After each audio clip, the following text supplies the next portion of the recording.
তাদের কাছে বোঝা মনে হয়।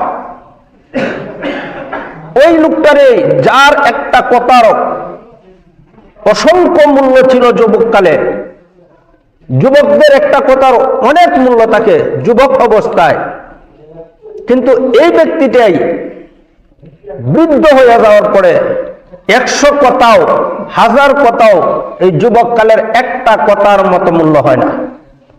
অথচ যার একটা কথায় যৌবনকাল যুবককালে তার সংসারে একটা কথায় বাকি প্রত্যেকটা সদস্য উঠা বসা করত, কিন্তু এই ব্যক্তিটাই যখন বৃদ্ধ হয়ে যায়, এই সংসারের এই লোকগুলাই তার 1000 কথার 100 কথায় তাকে কি বলে, আরো নাজেহাল মনে করে, বিরক্ত মনে করে।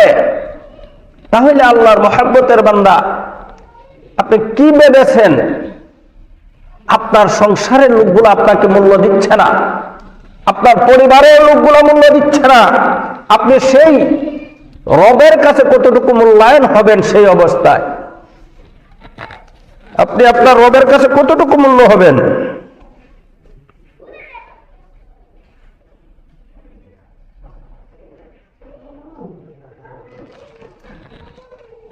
আপনি আপনার মূল্যটাকে নিজের থেকে কমিয়ে নিয়েছেন। ওরে আল্লাহর বান্দা, এখনো স্মরণ করেন, এখনো সময় আছে যে আপনি আল্লাহকে ভুলে গিয়া যে দুনিয়ার মোহজালে পড়েছেন, সেই জাল ভেদ করিয়া এখনো আপনাকে যে হায়াত আল্লাহ তাআলা দান করেছেন, সেই হায়াতের দিকে লক্ষ্য করে আপনার নিজের দিকে লক্ষ্য করুন। আপনার বাবা যখন এই সংসারের জন্য প্রধান ছিল, আপনার বাবা যখন আপনার ওই সংসারের জন্য গার্জিয়ান ছিল, আপনারা তখন তো ছোট ছিলেন, কিছু বুঝদার হয়েছেন। হঠাৎ করে বাবা মারা গেল। বাবা যখন মারা যায়, কবরের পাশে আপনি যাইয়া দাঁড়ান, কবরের মধ্যে আপনি রেখে দিন। কবরের মধ্যে রাখার পর আপনি যুবক সন্তান বাবার কবরের পাশে দিয়ে সর্বোচ্চ 4 দিন অথবা 40 দিন পর্যন্ত বাবাকে স্মরণ করেন। যেই বাবার রুজির উপরে আপনার রিজিকের ব্যবস্থা হতো, যেই বাবার একটা কথার উপরে আপনার পুরো পরিবারের সদস্যগণ উঠা বসা করত, একটা কথা বাবার বাদ দিতেন না। প্রত্যেকটা বাবার কথাগুলা শুনে শুনে আপনারা জিন্দেগি গড়েছেন। আজকে বাবা কবরে চলে গেছে রে ভাই, আপনি যুবক, আপনার বাবার কবরের পাশ দিয়ে আপনি যান না, বাবাকে স্মরণ করেন না। লক্ষ্য করে দেখুন, সেই দিনটা আর বেশি দিন নয়, আপনিও বাবা হয়ে গিয়েছেন। আপনার বাবার কথাগুলা যেইভাবে শ্রদ্ধা করত সম্মান দিত সংসারের লোকগুলা, আজকে আপনার কথাগুলা সেইভাবে সংসারের লোকগুলা শ্রদ্ধা করতেছে, সম্মান দিতেছে। কিন্তু আপনার বাবা যে কবরে আপনি রেখে আসলেন, বাবার কথা আপনি সহ আপনার সংসারের একটা লোকও স্মরণ করে না। আপনিও যখন সেই অন্ধকার কবরের মধ্যে চলে যাইবেন, আপনার সন্তান, আপনার পরিবার, আপনার পরিজন, পরিবারের যারা আছে, কেউ আপনাকে স্মরণ করবে না। গুরুস্থানে, জঙ্গলের পাশে, রাস্তার পাশে, বাঁশঝাড়ের নিচে অন্ধকার কবরে আপনার দুনিয়ার জিন্দগি মাত্র 60 থেকে 70 বছর। এর মধ্যে যদি বন্টন করা হয়, এই 70 বছরের জিন্দগির মধ্যে অনেক দিন আল্লাহ আপনাকে রহমত অবস্থায় রাখে। 10 বছর পর্যন্ত আপনাকে কোনো অপরাধযোগ্য অপরাধ আপনাকে আল্লাহ ধরে নেয় নাই।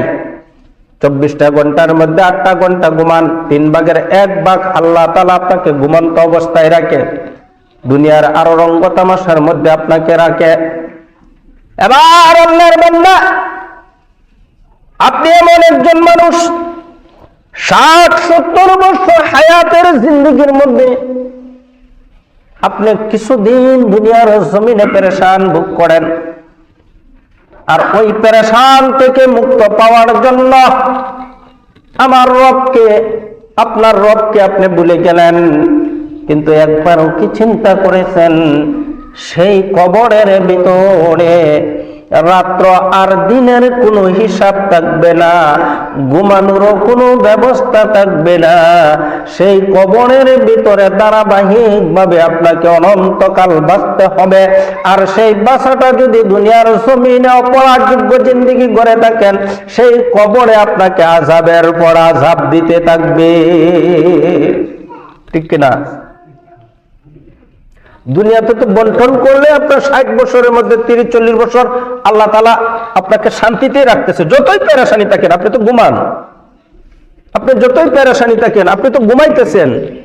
প্রথম 10 বছর তো আপনাকে এমনি এমনি আল্লাহ তাআলা লালিত পালিত করছে আপনার পিতা মাতার মাধ্যমে।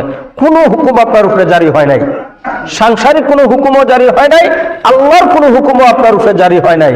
10টা বছর তো আপনি আরামে কাটাইছেন, তারপরেও তো আপনি আরো ঘুমায়া সময় কাটাইতেছেন। কিন্তু কবরে সিস্টেম নাই 24 ঘন্টার মধ্যে 8 ঘন্টা ঘুমাইবেন, 8 ঘন্টা শাস্তি দিবে, 8 ঘন্টা বেড়াইবেন, এইরকম সিস্টেম নাই। কবর অনন্তকাল লক্ষ লক্ষ বছর কবরে থাকবেন। ততদিন পর্যন্ত যদি আপনার অপরাধ থাকে দুনিয়ার জিন্দগিতে, সেই কবরে আপনার অপরাধের মধ্যে সময় কাটাইতে হবে, শাস্তির মধ্যে সময় কাটাইতে হবে। ভাবতে পারেন আজকে মারা গিয়েছেন, কালকে যখন আজকে মারা গেছেন, কালকে কিয়ামত হইলে তো আমার তো সময় শর্ট না। কিয়ামতের 1 ঘন্টা আগে যে ব্যক্তিটা মারা যাবে তারও আল্লাহ তাআলা 40,000 বছর কবরের মধ্যে রাখবে। এত সোজা মনে করবেন না খবর। সর্বনিম্ন 40,000 বছর কবরের জিন্দগি কাটাইতে হবে। এর উপরে তো লক্ষ লক্ষ বছর আছে, আপনি থাকতেই হবে। তো এই 60 বছরের জিন্দগির 30 বছর আল্লাহ যদি আপনাকে আরাম দেয়, আর 30